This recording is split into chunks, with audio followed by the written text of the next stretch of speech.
sou a Sandra Sugueda, médica veterinária. Para quem já segue o canal, deixe um like. Se tiver sugestões de temas, deixe nos comentários. Hoje teremos uma conversa sobre nutrição canina, uma área da veterinária extremamente importante. Doutora Jéssica, gostaria muito de agradecer pela sua presença. Doutora Jéssica, o nome completo é Jéssica Paula Cornejo Návia, é graduada em Medicina Veterinária na Unisa desde 2016, participa ativamente de palestras e cursos voltados para a nutrição animal.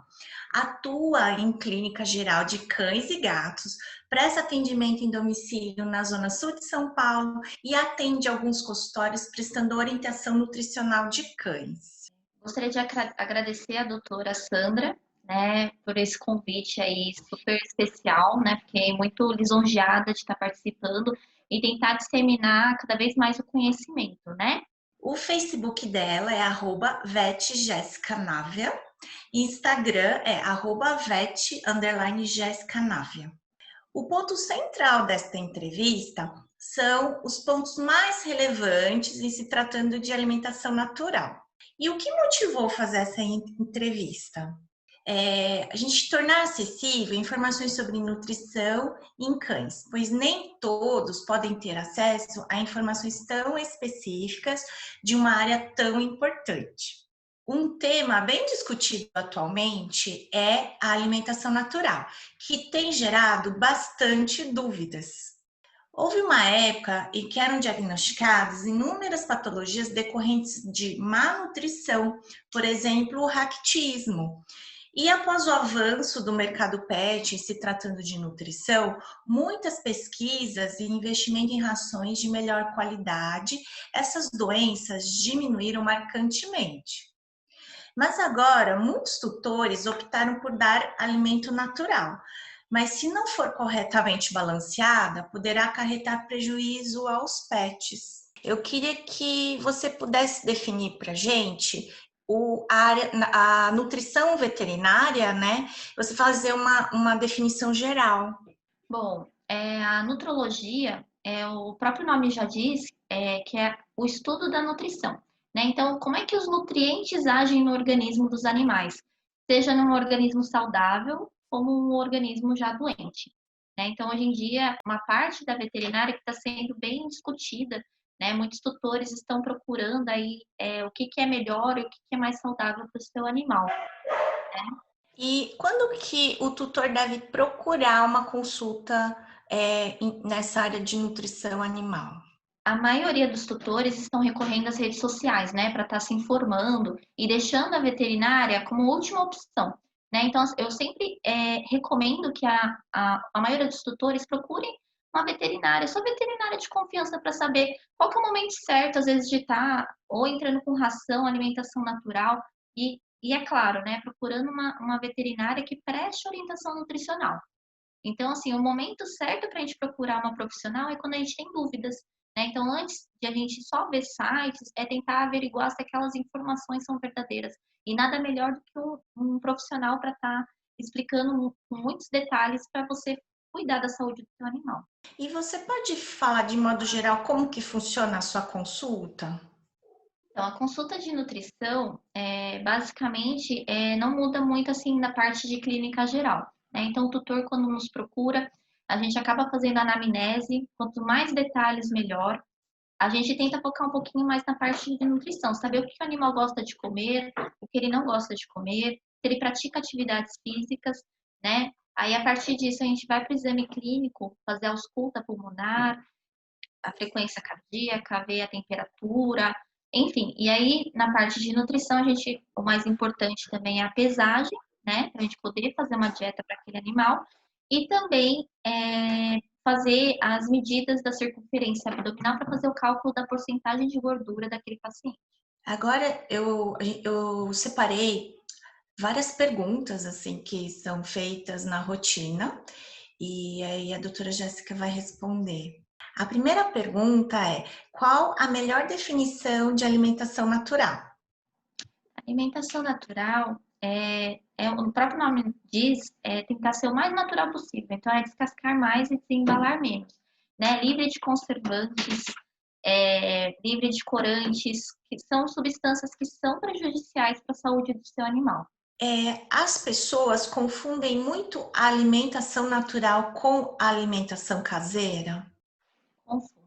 Uma dieta caseira, assim, a maioria dos tutores, com certeza no seu consultório ou de vários colegas, sempre vão, se não utiliza a ração, acaba falando assim, doutora, eu dou arroz cozido com frango cozido e cenoura ralada, né? Isso é uma dieta caseira, é sem balanceamento nenhum, sem a suplementação, que é super importante, né? Então, a alimentação natural é uma dieta formulada por um médico veterinário, né, que presta orientação nutricional, que vai estar com as necessidades energéticas que o animal precisa, com carboidratos, proteínas e gorduras, tudo balanceado para o teu animal, né? E principalmente suplementado, que isso é uma coisa muito importante. Então, as pessoas confundem muito, achando que está fazendo uma alimentação mais saudável para o seu animal em casa, mas, na verdade, está até prejudicando o animal.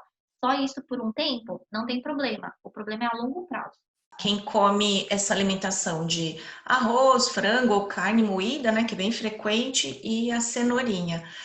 Eu já atendi casos que come durante muitos anos, né, essa alimentação, e acho que talvez porque a aceitabilidade é grande por parte do cãozinho, né?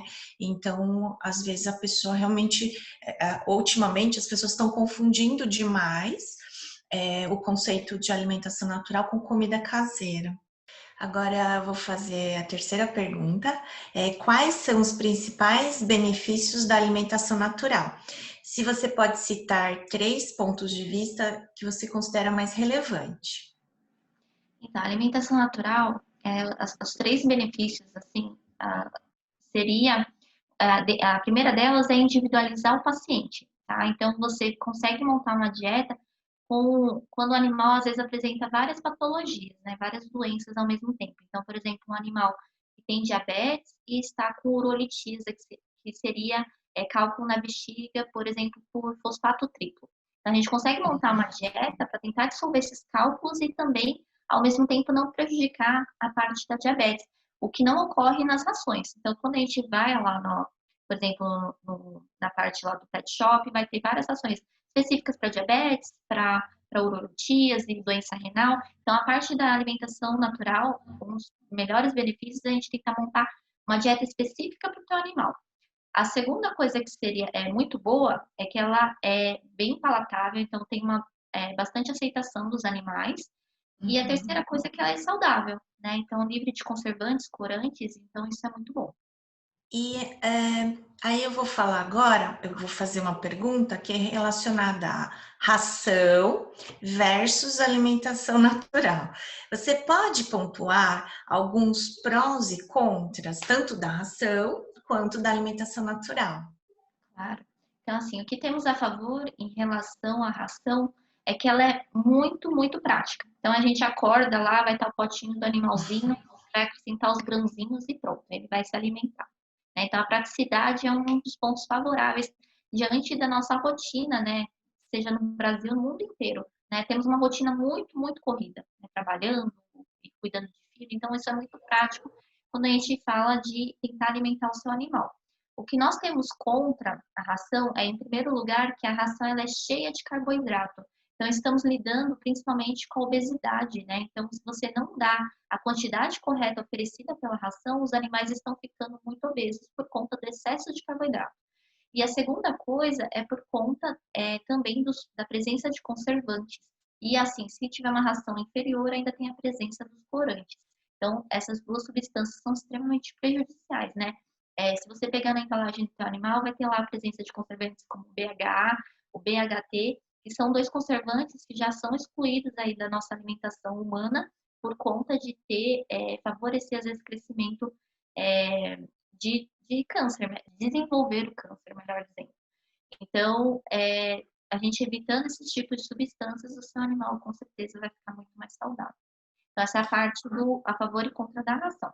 Em relação à alimentação natural, o que temos a favor é que ela é saudável. Se o animal precisa, às vezes, emagrecer, a gente consegue atingir a meta muito mais fácil. Então, eu tenho, por exemplo, um paciente que tem diabetes, que ele e o hiperadrenocorticismo, ele era um maltezinho que estava pesando 12 quilos, e assim, o peso ideal dele era 8,5. Então, assim, em média de 2 a 3 meses após a alimentação natural, ele já conseguiu perder o peso. Então, isso é a favor, né? E além de ser uma dieta palatável, então isso é muito bom também. O que nós temos contra a alimentação natural é que, em primeiro lugar, precisa de organização do proprietário, então disponibilidade de tempo, porque ele vai ter que cozinhar, montar as marmitinhas conforme o veterinário orientar, e tem o custo, né? Então, hoje em dia, a gente se alimentar bem também tem um custo mais elevado. A gente às vezes tem que ir na feira, no mercado, enfim, né? E agora a gente lidando aí com a pandemia, os preços têm oscilado bastante, então o custo da alimentação natural do seu animal também acaba sendo maior. Então, na média, a gente gasta mais quando oferece alimentação natural? Sim, sim, a gente acaba gastando mais, né? E também precisa dessa parte mesmo da organização do proprietário. Então, tem que pensar bem, né? Antes de pensar em fazer alimentação natural. Porque é um compromisso, né? Tem que ser regular, tem que pesar todos os ingredientes, as proporções. Eu dou alimentação natural, dá trabalho. Então, antes realmente de optar por oferecer alimentação natural, você tem que ser muito dedicado. Então, não é um dia que você pode, outro dia não pode. Então, isso acaba a longo prazo acarretando um desbalanceamento nutricional, né? Então, tem que pensar bastante antes de optar por. É um estilo de vida, né? Eu acredito. Os cães enjoam da ração? Bom, isso é um desafio, né? Os cães, assim, na verdade, eles não têm, como nós humanos, por exemplo, comendo arroz e feijão todo dia, um belo dia você não vai querer mais ver aquele prato na sua frente. Os cães, eles acabam mantendo uma rotina, né? Então, assim, se você, é lógico, oferecer uma coisa muito mais gostosa, um belo dia pode ser que ele deixe de comer a ração, né? E aí o proprietário fica desesperado, aí tenta fazer lá o franguinho desfiado, mistura na ração, e aí não há, aí reza um Pai Nosso, né? Para ver se o animalzinho acaba comendo aquela ração. Mas aí, às vezes, eles desistem, né? Então, aí muitos proprietários, nesse momento, acabam recorrendo a uma dieta caseira, né? Sem balanceamento nenhum, sem suplementação nenhuma, ou muitos que estão procurando e até assistindo provavelmente esse vídeo vão estar procurando uma orientação nutricional para a gente poder fazer uma alimentação natural. Mas não, assim, geralmente os cães acabam não enjoando, assim, da ração. É que se oferece coisa mais gostosa, logicamente ele vai deixar de comer a ração. Aí você vai aproveitar essa pergunta, aí você consegue dar, assim, brevemente uma orientação para essa família que está oferecendo, aí sente que o cãozinho não está comendo. O que que você colocaria como primeira opção? Trocar de marca, ou insistir, ou ter uma rotina de horário? Que dica que você daria para tentar, inicialmente, sanar esse problema de enjoar da ração? Bom, toda vez que a gente pensa em mudar da ração, de ração, de marca, a gente tem que preparar o organismo do animal, né? Então, basicamente, tem que passar numa consulta com uma veterinária para que não haja a rejeição do organismo, né? Pode acabar dando vômito, diarreia, então seu animalzinho ficar doente, às vezes por 2, 3 dias passando mal, quando você muda subitamente de ração. Então, a primeira coisa é fazer, às vezes, uma troca gradual, né? É o que a sua veterinária provavelmente vai te indicar. Segunda coisa é tentar, alguns acabam realmente complementando. Então, de fato, colocando às vezes um frango, que depende de cada caso, né? Por exemplo, se o animal tem alergia alimentar, você não vai dar lá o frango, que é uma proteína que acaba muitas vezes o animal tendo problema, né? Então, aí vai depender de cada caso, mas eu acredito assim, ou complementando de fato, misturando uma coisa mais gostosa com a ração, se não funcionar, de fato, às vezes pode mudar de marca, aí vai ter que seguir a orientação prestada pela tua veterinária. E a terceira coisa, se nada der certo, é de fato, às vezes mudar para uma alimentação natural, se você tiver uma disponibilidade. Hoje a gente teve vários lançamentos de dieta úmida, né? São sachês que a proposta é um alimento úmido, balanceado. Você indica o uso concomitante da úmida com a seca, a sua opinião pessoal com relação aos sachês. Então, a parte boa dos sachês é que eles fornecem até 70% de água, né, além do próprio alimento. Então, é uma coisa muito boa, coadjuvante, né? Só que também você misturar uma coisa úmida com a ração, você também vai ter que tirar. Então, o animal tem que comer ali naquele momento e depois tirar, porque senão pode crescer bactéria, enfim, contaminar, né? Eu acho bom, né, principalmente para os gatos, apesar de a gente não estar falando dos gatos aqui, mas é uma ótima maneira de você estar fornecendo água para o seu animal. Para os cães não muito diferente, mas eu acho que o cuidado aí maior se for fazer essa mesclagem de ração junto com a alimentação úmida tomar o cuidado de não contaminar, né? Então o animal comeu, depois tirar. Próxima pergunta dá para diferenciar o comportamento de vontade e a fome verdadeira? Dá sim.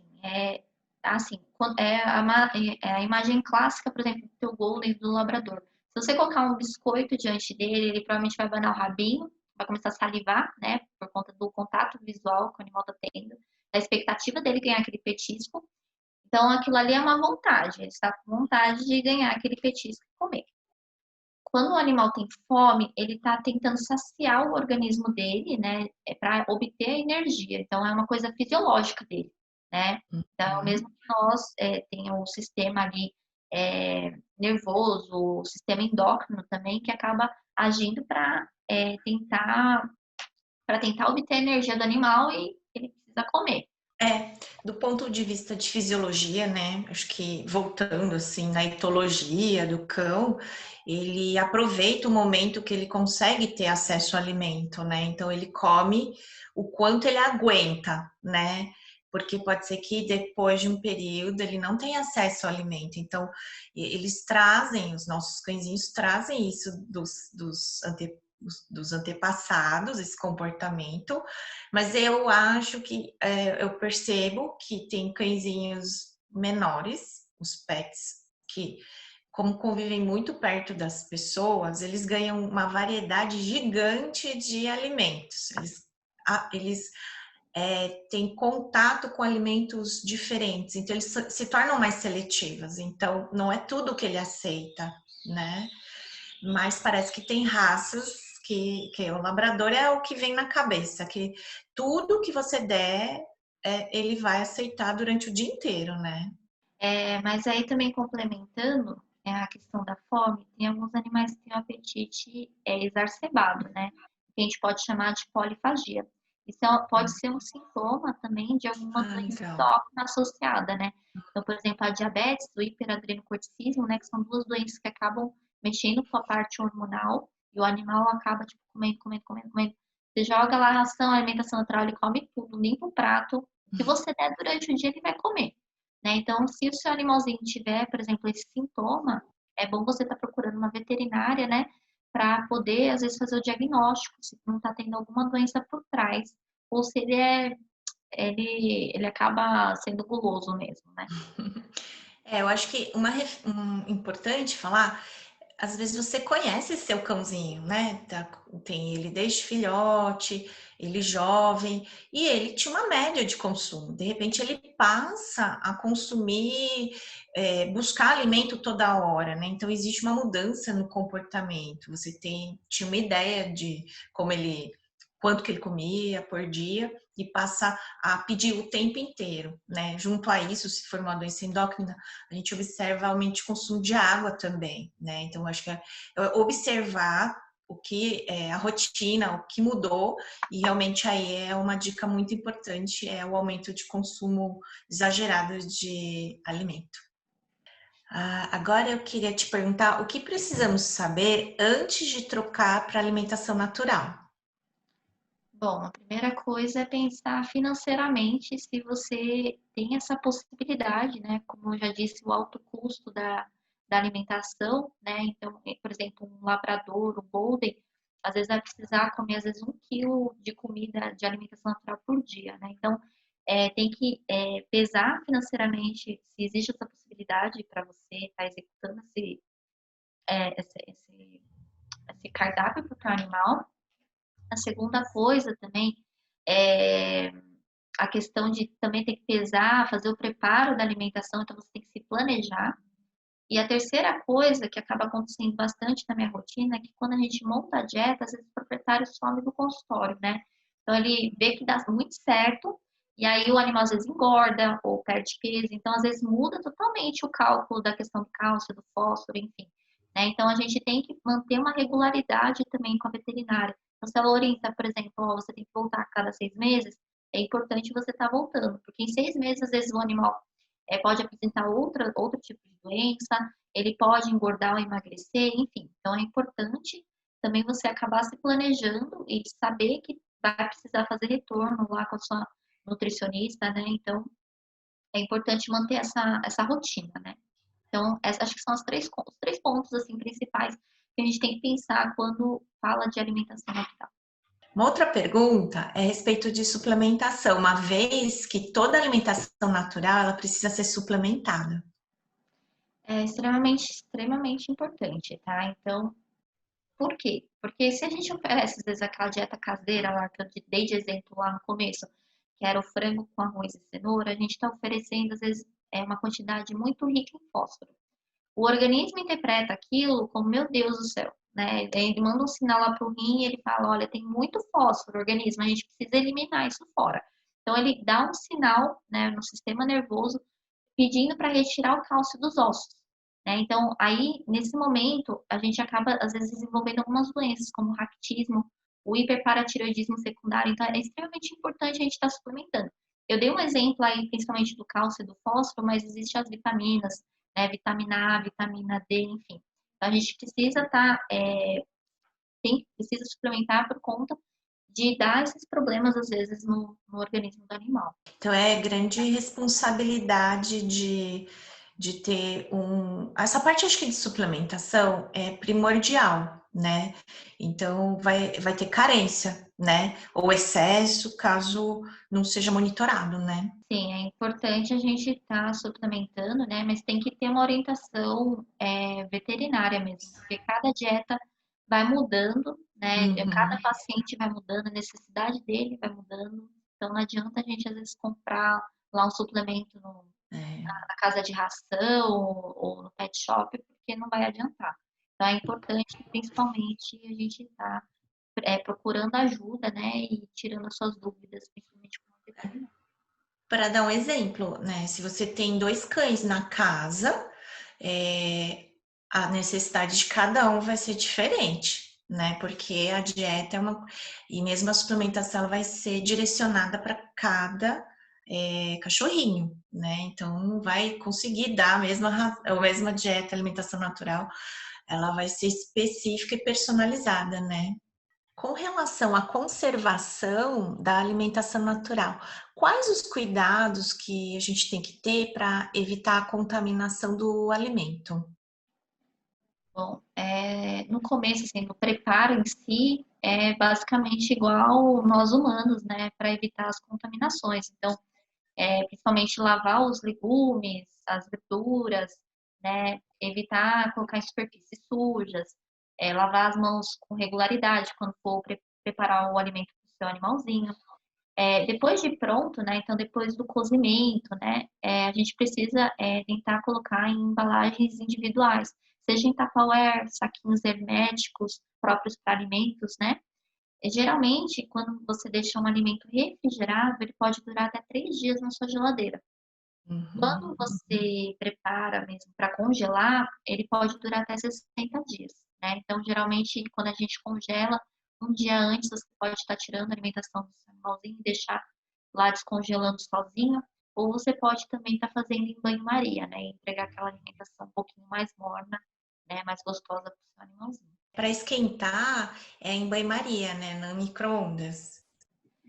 Micro-ondas acaba destruindo os nutrientes, né? A gente evita também a questão da panela de pressão, né? Tem algumas pessoas que acabam colocando a quantidade lá dentro, por exemplo, cenoura com as batatas lá, chuchu, enfim, tudo na panela de pressão, isso acaba destruindo os nutrientes, né? Então é importante também, em questão da preparação da alimentação, tentar às vezes cozinhar a- os vegetais, né, os legumes, separado. Então, cenoura, batata, chuchu, isso por conta também da pesagem, né? Então, não adianta misturar tudo, porque vai alterar totalmente a questão da quantidade. Agora é uma pergunta bem frequente, né? Muitos tutores eles dão lanchinhos. Aí eu queria saber quais os legumes que você sugere para eles darem como lanche. Bom, a maioria dos legumes são permitidos, né? Então, geralmente os animais gostam muito da cenoura, aquela cenoura baby, que é aquela bem pequenininha, pepino, batata doce, eles amam, beterraba, né? Só que assim, aí depende do animal, eu espero que não tenha nenhuma patologia, né? Por exemplo, alguns animais têm alergia alimentar, às vezes tem uma certa recorrência em ter alergia à cenoura, né? Mas a maioria dos legumes são permitidos, aí tem que ir dando aos poucos, brócolis cozido, né? Então tem que ir vendo a aceitação do seu animalzinho, tá? Isso é muito mais saudável, com certeza, do que aqueles biscoitinhos industrializados cheios de conservantes. Tomate pode? Tomate pode, ele é ácido, né? Então, salvo as exceções assim de animais que às vezes têm gastrite, aí não é muito recomendado, né? Mas, por exemplo, a maçã ela tem um pH bem ácido, apesar dela não ter no sabor, né? Então, para animais que têm gastrite, a maçã não é recomendada. Uma informação que a gente não sabia, né? Que falar, maçã pode dar. É, e existe algum alimento proibido para os cães e quais são? Bom, tem alguns alimentos proibidos sim, né? Começando pelas frutas aí, que seria a carambola, né? Que é rica em oxalato de cálcio e pode favorecer com que o animal tenha pedras na bexiga, né? Que é a orotíase, e isso para nós humanos também, quando é consumida em excesso. A uva, né? Que pode também acabar intoxicando o animal. Chocolate, macadâmia, produtos que têm o xilitol, né, que é um tipo de adoçante, também faz com que os animais tenham intoxicação. As sementes da maçã e da pera também são tóxicas. O caroço do abacate é tóxico. Também tem a questão aí, muitos colegas acabam falando, olha, não pode dar frutas cítricas, né, como a tangerina, laranja, abacaxi, mas pode, desde que o animal não tenha gastrite. Uhum. Tem a cebola, né? Que a gente fala bastante. A dúvida é o alho. O alho, ele pode ser consumido, mas tem uma quantidade, assim, tem como uma dosagem, que nem medicação. Uhum. Então, não pode ser dado muito, porque senão intoxica. Agora, na alimentação natural, existem ingredientes que não podem ser usados, alguns temperos que você contraindica? Sim, alguns alimentos que não podem ser dados. Por exemplo, a soja, que é um tipo de grão, que no organismo acaba fazendo elevação do estrógeno, né? Então, ela é estrogênica. Também ela não é fácil metabolizada pelo animal, né? Ela não é digerida bem. O milho, Uhum. apesar de algumas rações terem, né, ela acaba causando bastante fermentação no organismo do animal, além de fazer uma hiperglicemia, ela não é muito indicada também. Que mais? E tem a noz moscada também, que não é indicado de tempero, assim, para o animal. Mas de resto pode, assim, orégano, alecrim, tem alguns benefícios dos temperos que em certas patologias podem auxiliar, né? Mas aí, para entrar com temperos, o ideal é a veterinária estar indicando mesmo, para que não haja uma rejeição do seu animal.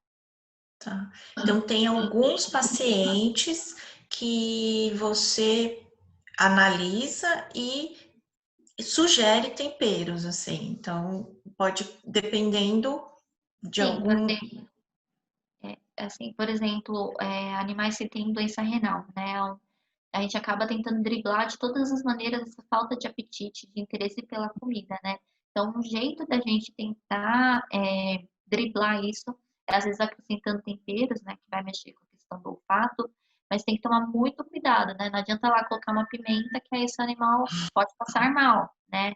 Então tem que usar com sabedoria. Então o ideal é a veterinária estar te indicando quais são os temperos certos para serem utilizados. Quando um cãozinho precisa perder peso, aí você acha que a alimentação natural ela pode ajudar? Sim, com certeza.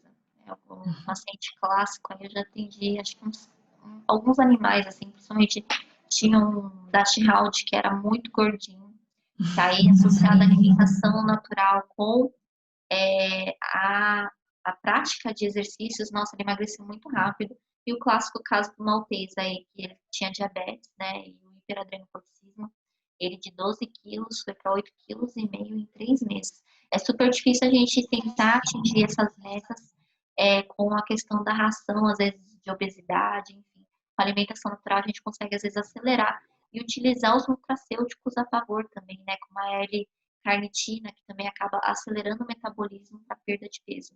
Então, ajuda bastante. Quando um cãozinho ele está se recuperando de alguma cirurgia e precisa de cuidados, né? E no caso, você acha que incluir alimentação natural pode ajudar esse paciente na recuperação?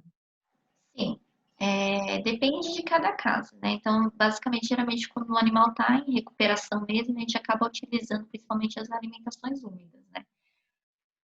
O animal fica mais sensível, também é favorável para desenvolver gastrites, né? Seja por uma gastrite medicamentosa, né? Porque você acaba utilizando anti-inflamatório, antibiótico, enfim, né? Acaba irritando bastante a mucosa gástrica, né? A Uhum. alimentação natural é uma das saídas, além da alimentação úmida, né? Que muitos veterinários acabam recorrendo, porque não precisa de suplementação, né? Como eu disse anteriormente, ficar 2, 3 dias, às vezes, com uma dieta básica de arroz e frango, não vai dar problema. O problema é a longo prazo, né? Então, indicar, às vezes, uma dieta mais leve, né? Como o frango, uma carne cozida, sem tempero, enfim. Isso pode ajudar realmente o animal a voltar ao que era, né? Então, ser coadjuvante no tratamento dele. Porque o que eu percebo é o não se alimentar no pós-operatório é um dos maiores medos, né, dos tutores. Então, eu dou essa alternativa, utilizo também alimentações hipercalóricas em lata, né, que a gente tem no mercado, e a maioria acaba pegando o ritmo normal, no quarto dia, mais ou menos, já está voltando a comer ração, se comia ração, né? Então, acho que o pós-operatório imediato e até as 72 horas, eu acho que vale a pena a gente ajudar esse paciente que acabou de ser operado. Sim, ajuda bastante, né? A recuperação mesmo do organismo, né? Então, eu indico, sim, alguns casos de alimentação natural, ou seja, de fato, as rações úmidas que são hipercalóricas, Uhum, mas tem algumas exceções, né? Por exemplo, um caso de pancreatite, né? Enfim, a uhum, gente tem que também, mais uma vez, usar o bom senso e procurar orientação veterinária mesmo. sim. Na sua experiência, quando você mais indica a alimentação natural, você indica, por exemplo, para os idosos, para os diabéticos, para os obesos? Sim, eu tenho vários pacientes, assim, que acabam procurando nós, né, para fazer a orientação nutricional, por exemplo, para um paciente com problema renal, né? Como eu disse anteriormente, tentando driblar, por exemplo, a falta de apetite desse paciente, né? Pacientes oncológicos, então também que possuem, às vezes, é, alguns tipos de tumores, também acabam recorrendo para dar, às vezes, um bem-estar deles, né? Dar um restinho de vida, assim, bem, né? A gente acaba evitando, por exemplo, paciente oncológico, aí a questão do carboidrato, que isso tudo é substrato para o tumor crescer ainda mais, né? Então, muitos pacientes oncológicos acabam procurando aí nós Uhum. veterinários aí para prestar orientação nutricional, diabéticos, é, obesos, né? Hiperadrenocorticismo, cardiopatas, animais que têm problemas endócrinos também, hipotiroidismo, gastrites, alergia alimentar, então nem se fala, né? Então, muitos Uhum. animais estão procurando, na verdade, os tutores procurando vindo com os animais que às vezes tem a dúvida de ter ou não alergia alimentar, né? A maioria fala, doutora, tá coçando demais, então acaba procurando aí uma ajuda para ter um coadjuvante, né? Às vezes a alimentação, nem a alergia alimentar, mas acaba ajudando, a alimentação natural acaba ajudando nessa questão do prurido. Eu não sei se é comum para você ter alguns cachorrinhos bem novos, com 2 meses de idade, e o tutor já quer oferecer alimentação natural. Já tem essa filosofia, às vezes, com outro cãozinho da casa. E aí eu gostaria de saber, dos 2 meses a 1 ano de idade, ele vai ter um crescimento, ele vai se desenvolver e optando por alimentação natural, qual seria a frequência de retorno para reajustar a dieta desse paciente que está em crescimento? Então, o ideal é voltar no consultório uma vez por mês, tá? Então, faz, por Hum, exemplo, a dieta com 2 meses, o cálculo lá de cálcio, fósforo, enfim, de tudo que ele precisa vai ser depois de um mês, aí já é outro, né? Então, geralmente, quem opta por alimentação natural tem que estar ciente que vai ter que vir todo mês no consultório. Então, geralmente, eu acabo indicando, muitas vezes, utilizar a ração de filhote nesse primeiro ano, e depois hum. procurar uma orientação nutricional, né? Aí depende de cada tutor. Tem tutor que fala, não, doutor, eu quero mesmo assim fazer alimentação natural desde filhote. A gente faz, só que tem que estar ciente que vai ter que estar vindo no consultório todo mês, para pesar e para fazer o cálculo e refazer a dieta totalmente novamente. Os cães, eles podem ter intolerância, né, alimentar e alergia alimentar a algum ingrediente. Como que você identifica? Então, geralmente é aquele tipo de paciente que vem já, às vezes, com quadros recorrentes de diarreia, episódios eméticos, então, da parte gastrointestinal mesmo, como pode vir também na parte dermatológica, né? Então, o intestino é um órgão que acaba absorvendo todos os nutrientes e muitas vezes vai ter uma manifestação clínica mais dermatológica.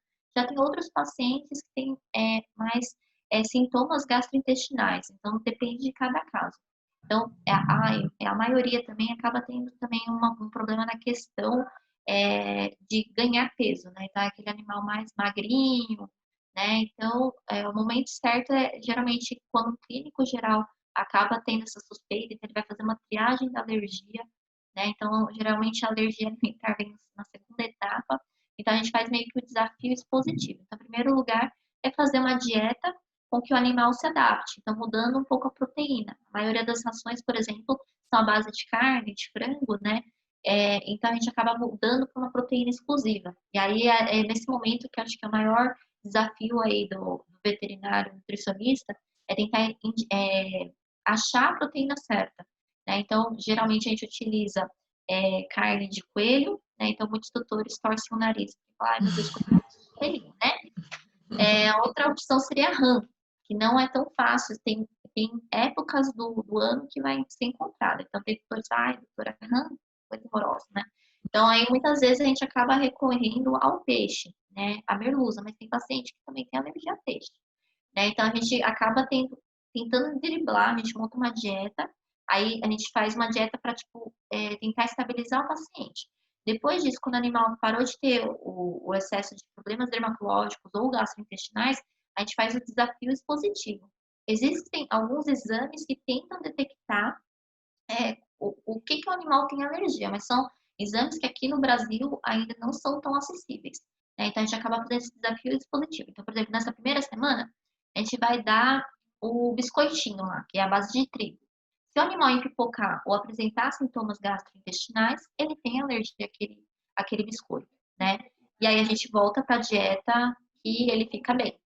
Aí na outra semana a gente vai oferecer cenoura, né? Para ver se ele tem alergia à cenoura. E assim sucessivamente. Então é uma coisa assim bem trabalhosa, né? E demanda bastante tempo. Então, geralmente quando o animalzinho vem para a questão da alergia alimentar, a gente monta uma dieta em base de 2 meses, né? E aí depois, se o animal, a gente vai ver no final desses 2 meses, se ele de fato cessou ou melhorou em até 70% a questão das coceiras dele, ou sintomas gastrointestinais, ou se não melhorou, aí nós veterinários, a gente tenta, seja o clínico ou o nutricionista, tenta buscar uma outra causa, às vezes fechando o diagnóstico de atopia, enfim, né? Como que a gente sabe se um cão ele tem deficiência de vitaminas e quais os cuidados que o tutor deve ter? Bom, deficiência de vitaminas é bem difícil, né? Então, em questão assim de solicitação de exames, nós veterinários somos um pouco delimitados, né? Mas assim, por exemplo, sintomas de queda de pelo, emagrecimento, porque essas vitaminas, nós temos dois grupos aí que são as essenciais e as não essenciais, né? Então, as essenciais são aquelas obtidas através da alimentação e as não essenciais é quando o animal produz, né? Então, por exemplo, um exemplo clássico é a questão da vitamina D, né? Que nós humanos, a gente obtém através do sol. Os animais, eles não têm. Então, a maioria dos nossos animais, se a gente for mensurar a vitamina D, vai ter uma hipovitaminose, ou seja, uma baixa quantidade de vitamina D na circulação.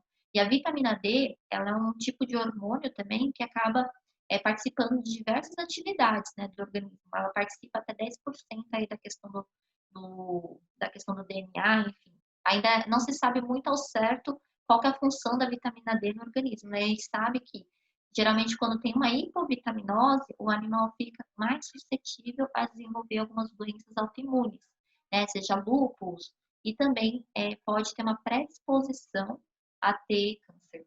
Então, é importante a gente estar dosando essa vitamina.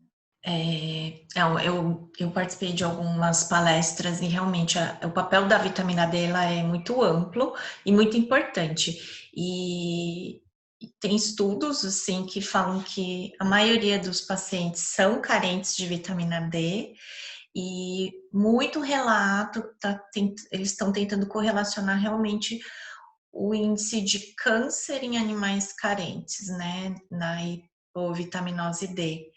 Então, é um desafio. Então, para vocês acompanharem os índices, né, os valores de vitamina D, realmente tem que procurar ou veterinário, clínico. É um exame até que caro, né? Não é um exame tão acessível. Mas eu acho que de todas as vitaminas, eu acho que a vitamina D deveria ser dosada, deveria ser mais rotina, para que a gente pudesse acompanhar melhor e suplementar, né? Tem animaizinhos que passam a ser suplementados e você pode falar assim de algum caso assim que você passou a suplementar e teve melhora clínica marcante, assim, principalmente a parte gastroentérica, né? Eu peguei um caso só, né? Que, como você disse, Uhum, é um tipo de exame um pouco caro, não é acessível para todo tutor, né? Mas quem puder fazer esse tipo de exame é muito bom. Só teve um caso que eu peguei ao longo desse tempo, que era um animalzinho, na verdade, que apresentava muito problema de pele. E uhum. aí, depois que foi feito o exame, foi suplementado, o animal melhorou, assim, muito. Né? O tutor ficou extremamente feliz em questão da pelagem, enfim. Melhorou muito, muito mesmo. Então, é interessante a gente tá tentando suplementar. Aliás, nas rações, a quantidade de vitamina D, são poucas rações que possuem, É. né, a suplementação, então é interessante a gente estar procurando aí mais informações a respeito e tentar, se possível, fazer esse exame nos animais. Como que é? Vai chegar um cachorrinho na sua clínica e vai apresentar sinais de obesidade. E como que você identifica que aquele paciente ele já é um obeso? Então, né, na veterinária nós temos duas classificações, né? A gente dá meio que uma nota para o paciente. Então, tem a de 1 a 5 e de 1 a 9, né? Geralmente eu utilizo de 1 a 9, que ela é bem mais completa. Então, para um animalzinho estar acima do peso, geralmente a gente identifica algumas características físicas mesmo, né? Então, por exemplo, na palpação ali da costela, eu vejo a costelinha, né, ali visível ou não. Se não tiver, vai estar mais redondinho. A perda da cintura também, né, do animal. Então, isso me indica também que é um animalzinho que está mais acima do peso, né? E aí, a partir disso, a gente tenta montar uma dieta para tentar emagrecer aquele paciente, mas basicamente é visível, né? Então, a gente sabe quando o animalzinho está gordinho ou quando ele está magrinho, né? E quais os riscos da obesidade para o cão? Bom, acho que o maior risco, na verdade, de um paciente obeso é dele ter predisposição a desenvolver a diabetes, né? Que é uma das doenças aí mais comentadas no mundo inteiro. a maioria dos nossos pacientes, eu tô pegando muita diabetes, né, e hiperadrenocorticismo. Eu acho que tô pegando, eu nunca tinha pego tanta frequência, assim, agora no consultório que eu tô trabalhando, é, por conta do excesso aí das rações, excesso de petiscos, né? Então, é uma doença muito séria que o animal vai acabar dependendo aí de insulina para poder sobreviver, né? Para não entrar em cetoacidose diabética, que é uma doença muito grave mesmo. O animal pode vir a óbito se não for bem tratada, né? Então, imagina você ter que fazer, digamos assim, aplicar a insulina no seu animalzinho 2 vezes ao dia, né? Então, a gente tentar combater a obesidade é um caminho, assim, muito árduo ainda na veterinária, mas é importante a gente tentar estar procurando para tentar realmente, de fato, manter nosso animalzinho mais saudável. E tem também o risco, um cão obeso ele vive menos, ele tem uma longevidade menor, né? Então, acho que são Fora 25%, gira em torno de 25%, né? Menos, ele viveria menos, né? ele vai acabar causando uma hiperglicemia, né? Então, não só para Uhum, desenvolver diabetes, mas isso mexe totalmente com o metabolismo, bioquimicamente uhum. falando, mexe, mexe, mexe mesmo. Então, além de predispor a problemas, a obesidade predispõe a ruptura de ligamentos, sobrecarga da articulação, né? Então, é importante a gente ter um animalzinho tá obeso, né? Então, tentar o máximo possível tentar emagrecer, né? Então, a gente monta geralmente uma dieta, seja com ração de obesidade ou alimentação natural mesmo, para perda de 20% aí no mínimo, gradual, né? Então, a gente vai fazendo uma dieta que vai perdendo aos pouquinhos, né? A gente não pode fazer uma dieta súbita, sem cortar a comida 100% do animal, né? Então, é que nem nós humanos, né? Tem que ser uma troca gradual. Gente, eu vejo muitas pessoas darem pão, bolacha, e eu queria a opinião da doutora Jéssica sobre isso. Ela vai dar bronca, eu acho. Ai, meu Deus do céu, é verdade. Quando o É, proprietário chega assim, falando, doutora, dou o pãozinho todo dia, bisnaguinha, molhada no café. Ai, dá vontade de chorar, né? Mas assim, não pode. A gente tem que evitar por conta da questão do fermento, né? Alguns produtos têm os conservantes, então tem animal que às vezes pode dar diarreia. Esses dias mesmo eu peguei um show que comeu pão, acho que foi 6 pães. Ele pegou o pacote da mesa nossa. e comeu 6 pães. Aí ele voltou lá no consultório lá com sintomas gastrointestinais, né? Então, vomitando, com diarreia, enfim. Então, de preferência, não pode, né? E tem animal que tem alergia a trigo, né? Então, se ele tiver alergia alimentar, vai pipocar tudo. Então, a gente não recomenda, tá? Então, dá uns lanchinhos de legume melhor, né? Ó, gostaria muito de agradecer a doutora Jéssica por trazer tantos esclarecimentos sobre a área que é super importante e essencial para os nossos cães. Eu espero tê-la mais vezes aqui no nosso canal e se você tem dúvidas sobre esse assunto, deixe aqui nos comentários. Gostaria muito de agradecer quem acompanha o canal do Patas com Você. O objetivo do Patas com Você é trazer informações para você cuidar bem do seu cãozinho, oferecer qualidade de vida e ter muita saúde ao seu lado. Bom, eu quero agradecer ao Par de Patas, né, a doutora Sandra pelo convite. Eu realmente estou muito lisonjeada, né? Eu vim conversar aí um assunto que super eu gosto muito de estudar, estou sempre procurando aí mais informações, né? Porque na rotina clínica muitos proprietários perguntam o que pode, o que não pode, enfim. Eu quero agradecer muito mesmo a oportunidade. Se vocês tiverem dúvidas, podem de fato lá me procurar no Instagram, né? Próxima vez eu vou convidar a doutora, né, Sandra, para falar um pouquinho de dermato também, né? Que Uhum. dermato e parte nutricional sempre estão de mãos dadas, né? Então, queria agradecer a atenção de todos, né? E muito obrigada. Qualquer dúvida, manda aqui nas perguntinhas com a doutora Sandra. Ou lá ou aqui, né? A gente vai tentar esclarecer as principais dúvidas de vocês. Obrigada, viu? Obrigada, gente.